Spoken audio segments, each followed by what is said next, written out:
Morning. I wanted to talk a little bit about the gig. A lot of people are in between like a job and a career, and maybe they're not quite there. They have needs, maybe extra medical expenses, things that arise out of nowhere because you need extra income. So I was going to bring up the subject about the opportunities available for doing online being an online research participant, which they have these all over the country. They're national, and what they allow people to do is be a participant in a lot of different types of studies. Sometimes it's a product tester, sometimes it's a mock jury,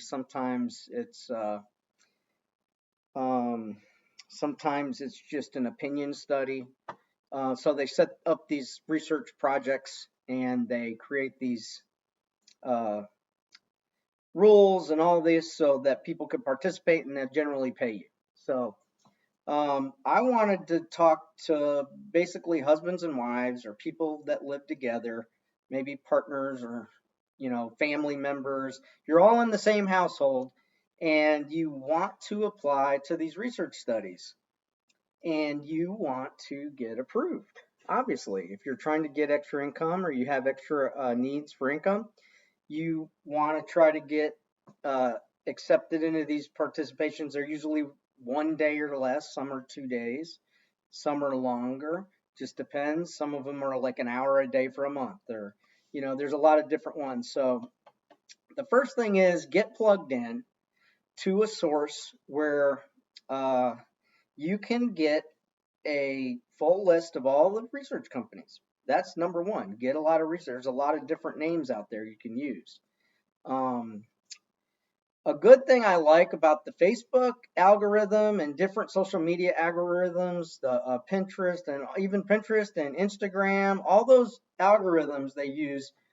Generally, when you start your account, let's say you open up a Facebook, you pick a certain research group that does public research for public participants. You subscribe, you follow, you like it. Okay. Facebook is generally going to have them grouped together and they're going to start showing you more opportunities to follow, like, subscribe. Do that. Do that. Get signed up, even if you just have an account and all you subscribe and like and do is just research. You have the online research participation, right? Online research participant. You want to be an online research participant. However, maybe you live together with your wife, and so you both want to apply. But here's the problem. You go give them a lot of information. You go to the applicant forum, the forum they have online, right? Whether it's on social media or you go directly to the external URL. It doesn't matter, either one. You go put your name, your address, your phone number. You put all of your information. They want everything. They want your demographics, like maybe movies you like or whatever it is that they ask you. And it's a lot of information. I recommend you give them most of the information, but I would recommend every time you do give information that you write it down. Put it in make a table, maybe in Excel or maybe use a chart. All you need is a little notebook, really. You don't need anything special. Just write down, okay, my name, this is the company, this is the study. Put my name, information, there you go. Okay? And every single time, just do that in a notebook, keep it on there, and that way you don't have any conflicts because you probably don't want to give out like certain things to these companies. Like, I wouldn't recommend doing your date of birth. I mean, something close is fine. They do not verify. They're not asking for IDs, but you do want to get chosen. And here's the problem when you have two people or three or four people in the same household. How are you going to get selected? Because when you put all that information in, okay, they are going to look at that out. They're going to have an algorithm that accepts all your information into the form and they're going to spit it out and say, this is a participant. This isn't a participant. Okay, and so part of the information when you submit your information on that form, besides your name, address, all that stuff, is your metadata, right? Your metadata. So if you have the same, you have different names at the same address, but you're at the same GPS location, right? Longitude, latitude, you're in the same time zone, and you have too many things that are exactly identical on your metadata. Okay, you're using the same device, you're sharing the same PC, right? Those kind of things are going to be red flags. Not only is one participant not going to get selected, but sometimes both of them will be eliminated. Okay, just depends because they have third parties that do that filter all that, in the back end of the forms, and the managers, the IT managers. So if you do want to get selected, that's what this video is about. How to get selected for the online research participant. If you're just by yourself and you're the only one applying, you could get selected. But if your wife also applies at the same address, that could eliminate both of you. So that's why I wanted to make this video, let some people that aren't aware about that. There is not only the information you put in, you're giving them metadata. That's what they always collect in metadata on everybody. Okay, location, your cell phone carrier, the type of phone you got. I mean, your time zone, just all types of information about what kind of device sometimes you're using they can get. And so they can even track you after that sometimes. They'll track you. Like you leave with that device, they're watching, hey, he went to 7-Eleven. Okay, but just let's not go there. That's a whole nother video, but this is a good thing. So just make a table, make a chart, say, okay, my name's Clark. For this unique study, I live in Austin, and this is my metadata. Okay?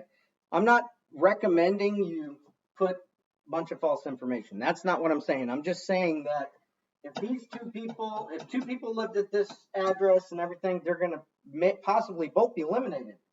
There is one way a husband and wife can apply to the same thing, and I'm just recommending think about getting a VPN, right? A VPN plus your device. So if two people use different devices, that's not enough necessarily. Just because somebody in the back room is going to apply and you're like, oh, I heard them over talking in another room and they're applying. I'm going to go in my room right now and apply. Okay. But that person that ran over there and applied, they may be getting eliminated just because they think they're being smart because they're going to race to the punch. That's just not how it works because we have metadata to deal with. Okay? We have to work together. So we got VPN. That's a virtual private network. There's lots of subscriptions you can get. You can control your city, right? You could put the VPN. I'm in Austin. I'm in Houston. I'm in Dallas. I'm in Fort Worth. I'm in San Antonio. Wherever you want to be with a VPN. I'm in Tokyo. I'm in so and so, some random place that has no name. I mean, but it has to be unique to your device. So sometimes you get a VPN subscription and it may cover several devices, but usually it's just one, but that's fine. There's other ways, but a VPN is one way to, create a, metadata that's unique. So you could have one person that uses the, IP and all the URL and the device CMEI and the type of device all at one place. And then the other person in the household can use a VPN. And that would prevent any conflict from happening unless you just obviously just put the same address. If you put the same address, that's probably going to eliminate both people. You may still get one person, but just depends. But technically, it's not illegal. I mean, there are some laws against it. Like, if I take a online group in Chicago and I have my friend do the one for Chicago in the kitchen in the morning, and I'm in the same room doing one for New Mexico for another participant.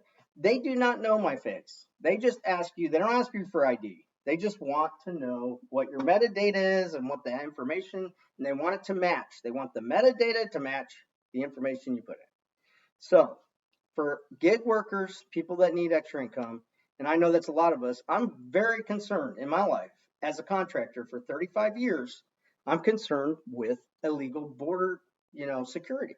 I don't feel like Americans should be responsible to foot the bill for people that come here illegally and they consume and consume, and they have complete disregard for what it is that they do to others.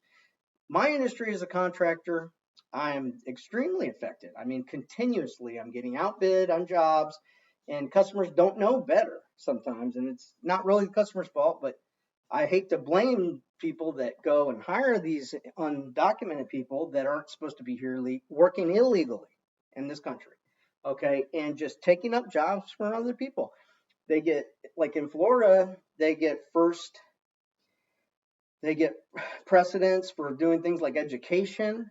That they've had that on the books for 10 years, and I guess Governor DeSantis can't get rid of it. I mean, because the legislature just can't work together to figure out what to do. And that sometimes happens, and people get mad. But why, as an American, I should be concerned with that. So what I'm saying is if I want to, as an American, I want to take advantage of something like a gig job because maybe my contracting job is a little slow, or I just want that extra income. Um, I should be aware about how to do that. So, and I think technically there are people that are like in other countries, right, that are also doing the research studies that we have here, which is just mind blowing. Okay, just stop. So don't try to prosecute. There are laws on the books, of course, but none of them have teeth. Come on. But think about it. If you're living together and you're trying to both become eligible for the same research study or things like that, think about how can you keep unique metadata and information. You can use a VPN or a different device, but a different device, like I said, is not going to work like a VPN. You got to have a unique device, but that's sometimes not enough. So I'm just making some people maybe more aware. Hopefully, take care.